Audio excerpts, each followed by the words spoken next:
Hello everybody, welcome back. Today as well we have got you another video. In this video I'll show you how you can find or add nearby friends on Snapchat. But before that, please do make sure to like our video, subscribe our channel, and yes, without any further delay, let's get into it.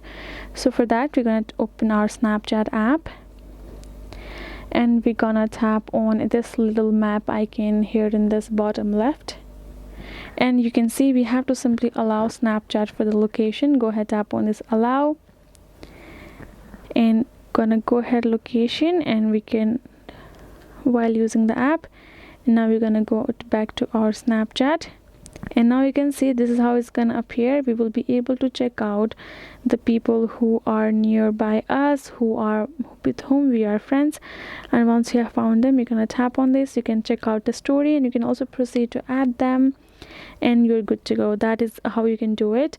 You can also go back, tap on settings icon, and choose this ghost mode option, so when your friends cannot see when you were last active location. So that is how you can hide yourself. Or you can also choose to tap on this hide my live location as well.